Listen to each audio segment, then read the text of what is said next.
Are Thunderers any good?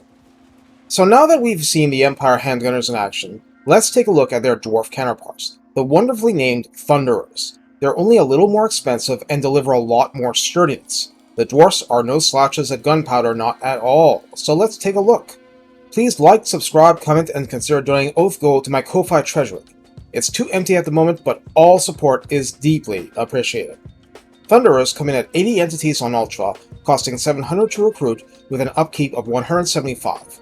Health is 5,680 spread between the unit, so each entity has 71 health. Armor is 80, which is quite robust, and the Thunderers also employ shields that parry 35% of small arms missile fire, which is amazing. Note the models show the shields on the backs, but game conventions. Spell resistance is 35%, just so you know, which means that burning heads are less useful on them, though far from completely ineffective. Leadership is 64, a very healthy figure, and speed is 28, which is, well, they're dwarfs. Come on, what did you expect? Melee attack is 20, which is not as low as regular archers, with an attack interval of 4.3 and no splash damage. Melee defense is 28, which is entirely respectable, and makes this unit able to hold its own if forced into melee. Weapon strength is a healthy 28, split between base damage 21 and armor piercing 7, so on par with, let's say, Empire swordsmen. So while not their strength, they can hit back. Charge bonus is 4, quite low, and mass is 150, impressively high for infantry. As for ranged, ammunition begins at the standard 22, with range of 145 and missile damage listed as 17.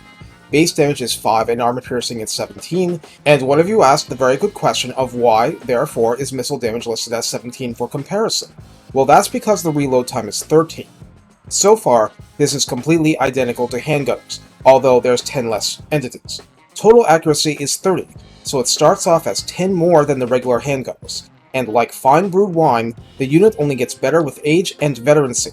In all seriousness, you can really see veteran units, even without redline skills, getting more accurate and deadly. Calibration distance is 90, which is actually less than handgunners, and calibration area is 1.65, which is a little smaller than handgunners. So the Thunderers have tighter groupings than handgunners, especially within 90 meters.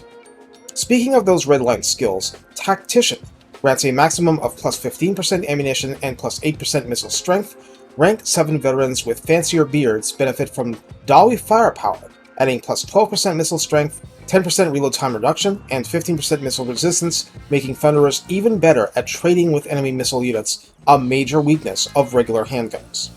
Now, before continuing, Master Engineers exist. They bring various potential benefits like the active skill Ballistics Calibration that jacks accuracy by 60 and reload skill by 20 in an area, which works just like reload reduction time, I think.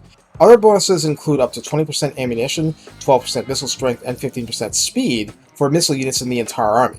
Suffice to say, this makes a big practical difference. In the tech tree, Levy Missile Warriors reduces recruitment cost by 5%, Renowned Deadeyes adds plus 2 recruit rank, Volley Fire grants 15% reload time reduction, which is just as powerful here as for the Empire, and Superior Black Powder adds 10% missile strength. Now, how do you use Thunderers? Here it bears noting that the Dwarfs have Thanes, one of the most perfect units imaginable for acting as a missile-deflecting decoy, speed bump, and general attractor of trouble to bog things down for your Thunderers to hit. Yes, you have Runesmiths too, you have checkerboard formations, you have chevron formations, which are finicky and which I don't show off much in these small demonstration battles, but the point being, you still do the same basic homework to guarantee line of sight, like I mentioned in the handgunner video. Be on a hill, aiming down a hill, or behind the hill a fair distance, or astride a hill and ignoring the elevation completely. Don't try to shoot through a hill, it won't work. And if you point and click at opponents on the other side, your stubby-legged gunners will run up the hill to get slaughtered. Not good. The other thing is that especially in early battles, yes, 28 speed is slow, but regular handgunners only have 33. It takes Thunderers a little longer, but they devastate anything they flank. Basically, you have to be the vulture of the battlefield, the opportunist taking any advantage and exploiting it. You will be firing across gaps in the line to hit the far melee unit, you'll be turning your lord around and running away from the enemy general to create separation for the gunners to feel safe, opening up on the target in larger numbers.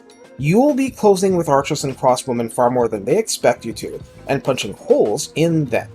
You'll also be a prime target for cavalry and chariot charges, or even goblins trying to tarp hit you. but that's part of the territory. You're better at handling that than basic handgunners, but it's still something to be conscious of and try to avoid. We will obviously get the "why not just bring Quarrelers" crowd.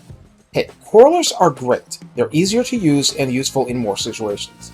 That said, Thunderers start humble and become damage dealers worthy of the name. They become more valuable the more elite the enemy becomes. They are equalizers in a roster that needs equalizers. More to the point, you bring a bunch of them, but your entire army won't be Thunderers because it's too risky, and because you need a certain level of micro to get them right. But when you do, they do work. Lots of work. So you bring them because there are tough jobs that require them. Are they perfect? No. But with a little help and care, they fight hard, and high-rank Thunderers are a joy to see. Take care, and have fun bringing the bullet storm.